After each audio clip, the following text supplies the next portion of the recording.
Hello students, हम बढ़ रहे हैं एक्टिव पैसिव क्लास में आगे।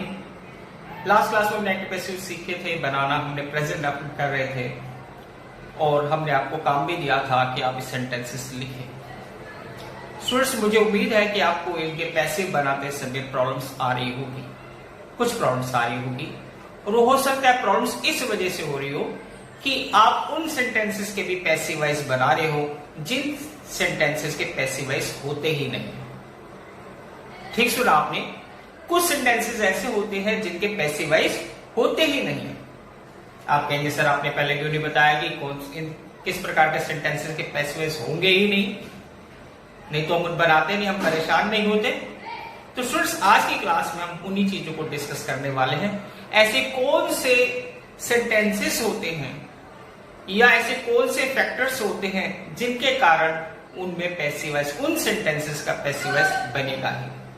चलिए शुरुआत करते हैं। पहले तो हम बात करेंगे, तो सेंटेंस रिवाइज करेंगे, फिर हम उन फैक्टर्स पर आते हैं जिनके कारण पैसिव वॉइस में बदला ही नहीं जा सकता कुछ सेंटेंसेस को। देखिए स्टूडेंट्स, हम कर रहे थे प्रेजेंट डेफिनेट में हमने बोला था कि एक्टिव में तो आपको पता ही है कि सबसे पहले सब्जेक्ट, वर्ब के रूल और फिर ऑब्जेक्ट आता है। लेकिन जब पैसिव्स बनाएंगे प्रेजेंट डेफिनेट के तो ऑब्जेक्ट फिर इज हमारा थर्ड फॉर्म।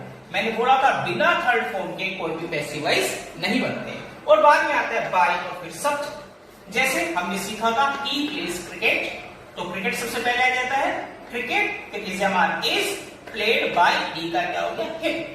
ये सेंटेंसेस हम स्टूडेंट सीख चुके हैं लास्ट क्लास में। और जैसे कि मैंने अभी कहा, आज हम उन फैक्टर्स को डिस्कस करेंगे जिनकी वजह से उन सेंटेंसेस के पैसिव वॉइस नहीं बनेंगे, या ऐसे कौन से फैक्टर्स हैं हमें जिनका ध्यान रखना चाहिए पैसिव वॉइस बनाते समय। स्टूडेंट, सबसे पहले जो फैक्टर है वो स्टूडेंट्स है ऑब्जेक्ट फैक्टर। कहने का भाव ये है कि ऐसा कोई भी सेंटेंस अगर जिस सेंटेंस में ऑब्जेक्ट नहीं है तो प्लीज उसका पैसिव वॉइस बनेगा ही नहीं। पैसिव वॉइस उन्हीं सेंटेंसेस का होगा जिसमें ऑब्जेक्ट होगा। आपको मालूम है पैसिव वॉइस बनते ही उल्टे सेंटेंसेस है। उल्टे सेंटेंस में शुरुआत ही ऑब्जेक्ट से होती है। जब ऑब्जेक्ट ही नहीं है किसी सेंटेंस में तो हम उसको पैसिव वॉइस में कैसे कन्वर्ट कर सकते हैं।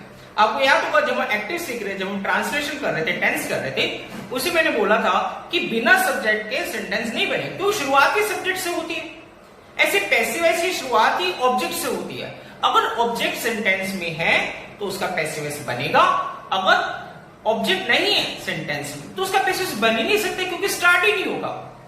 चलिए देखते हैं कुछ ऐसे सेंटेंस होते हैं क्या।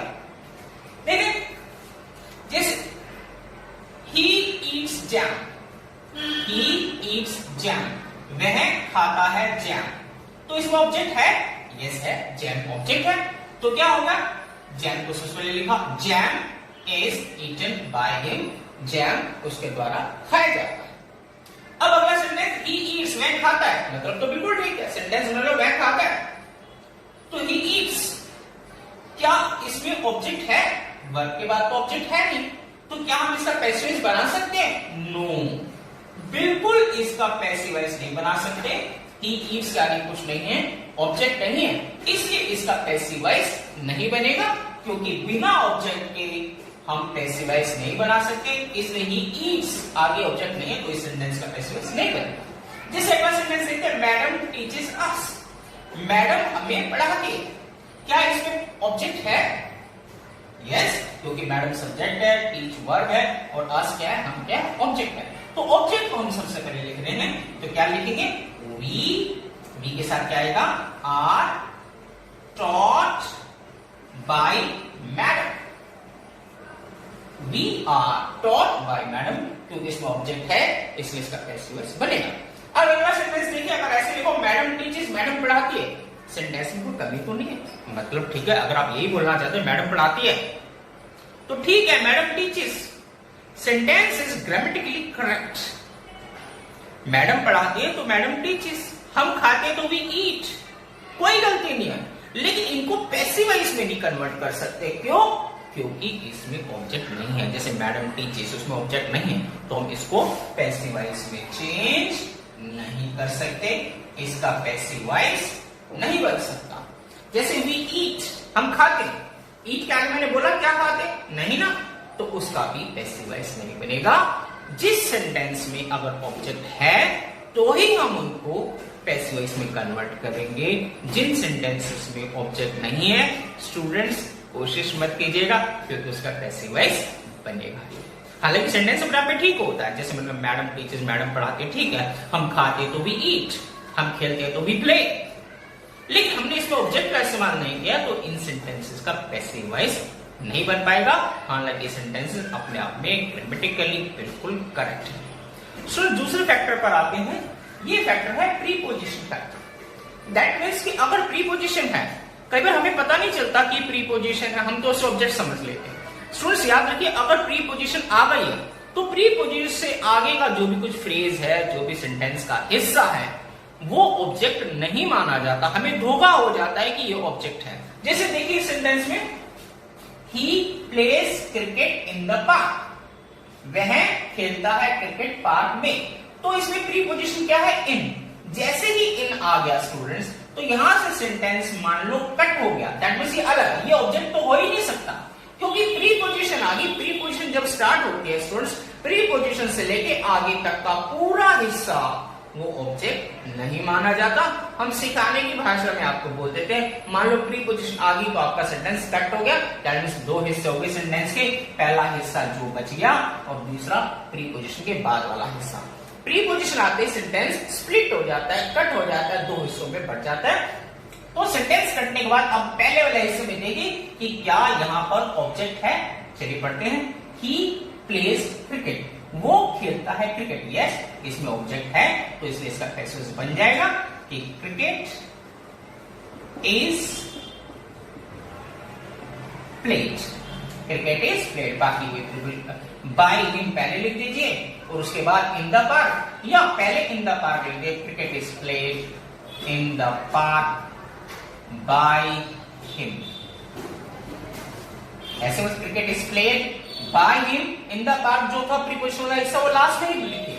लेकिन अगर आप चाहें, जैसे कि मैं अक्सर लिखता हूं, मैं जो बाय हिम को सबसे लास्ट में लिखता हूं, cricket is played, passive voice तो बन गया। अब क्या है, जो प्रीपोजिशन वाला हिस्सा पहले हम वो बोल देंगे, लिख देंगे और लास्ट में लिखेंगे बाय हिम। मेरी बात समझ आ रही? मैं बार बार दोबारा से कह रहा हूं कि प्रीपोजिशन आते ही सेंटेंस दो हिस्सों में स्प्लिट हो जाता है, दो हिस्सों में बढ़ जाता है। प्रीपोजिशन जहां से स्टार्ट हुई उस हिस्से को, वहां से हम उसको ऑब्जेक्ट कभी नहीं मान सकते, वो ऑब्जेक्ट होता ही नहीं है। हमें धोखा हो जाता है, हम सोचते हैं कि ये ऑब्जेक्ट है, चलो ऐसे ही बना देते, ऐसा नहीं। देखिए एक और सेंटेंस, जैसे he plays in the park, वो पार्क में खेलता है, सेंटेंस बिल्कुल ठीक है, grammatically correct. He plays in the park, वो पार्क में खेलता है, लेकिन हमने देखा प्रीपोजिशन आ गई। प्रीपोजिशन आ गई तो पहले हम इस सेंटेंस को यहां से स्प्लिट कर देंगे, कट कर देंगे। जो कट गया हिस्सा उसको तो छोड़ देंगे, प्रीपोजिशन वाला हिस्सा। उससे पहले हिस्से में देखेंगे ही प्लेज, क्या इस हिस्से में ऑब्जेक्ट है? ही प्लेज, प्लेस की बात कुछ नहीं है, मतलब ऑब्जेक्ट है ही नहीं, क्योंकि इनसे तो प्रीपोजिशन वाला हिस्सा शुरू हो गया। तो ही प्लेस, इसमें ऑब्जेक्ट नहीं है, तो दैट मींस ये बिना ऑब्जेक्ट वाला सेंटेंस है। और आपको पता है कि बिना ऑब्जेक्ट वाले सेंटेंसेस के पैसिव वॉइस नहीं बनते हैं। पहले ही हमने डिस्कस किया, अगर ऑब्जेक्ट है तो पैसिव बनेगा, ऑब्जेक्ट नहीं है तो पैसिव नहीं बनेगा। हमें धोखा ही मिला था कई बार, प्रीपोजिशन के साथ जो हिस्सा जुड़ा रहता है हम उसको ऑब्जेक्ट मान लेते हैं, हम समझ ही नहीं पाते कि इसमें ऑब्जेक्ट गायब है, इसमें ऑब्जेक्ट है ही नहीं। तो याद रखिए स्टूडेंट्स, अगर प्रीपोजिशन आ जाती है तो उसे आप कभी भी गलती ना करें ऑब्जेक्ट की तरह लेने की, वो ऑब्जेक्ट नहीं होता है। प्रीपोजिशन से ही हम अपनी भाषा में जैसे बोल रहे, प्रीपोजिशन आते ही वहां से सेंटेंस को आप स्प्लिट कर ले, उस हिस्से को तो ऑब्जेक्ट मानेंगे, बाकी देखिए जो बच जाएगा उसमें देखिए ऑब्जेक्ट है या नहीं है।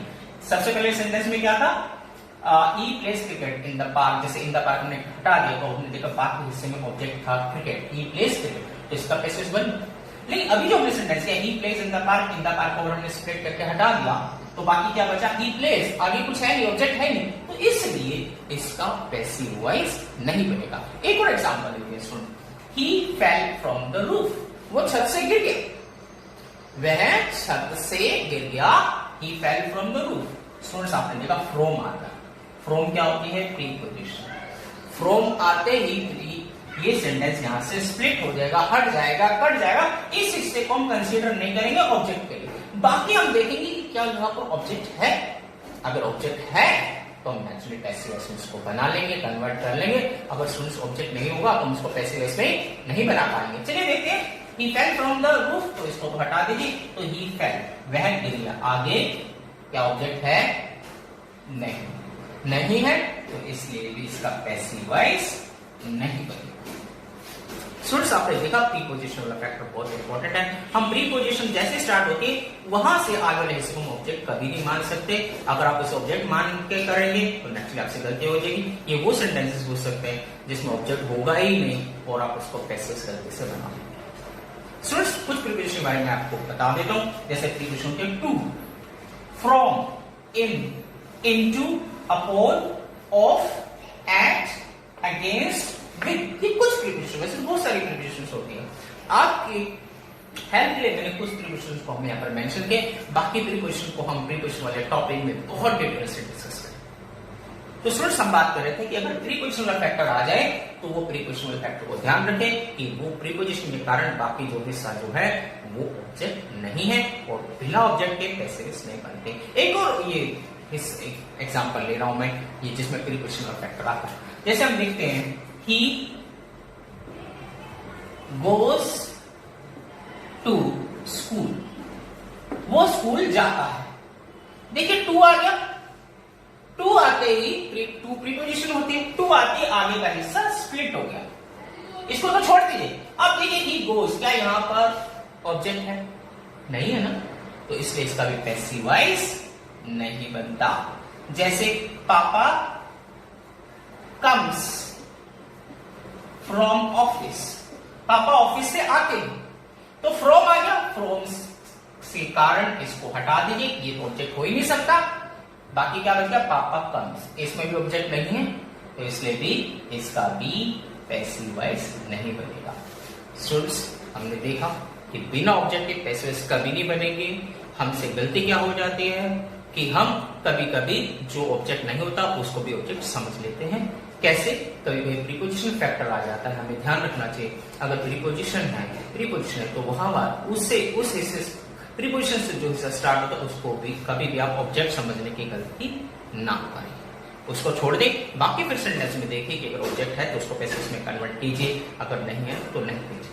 स्टूडेंट्स थर्ड फैक्टर जो है वो है एडवर्ब फैक्टर। एडवर्ब फैक्टर जो है, मैं वैसे नेक्स्ट क्लास में हम डिटेल में बात करने वाले हैं कि एडवर्ब क्या क्या होते हैं, हम कैसे पहचाने कि एडवर्ब्स है, ताकि एडवर्ब फैक्टर भी अगर आ गया तो उसके भी पैसिव वॉइस नहीं बन पाएंगे।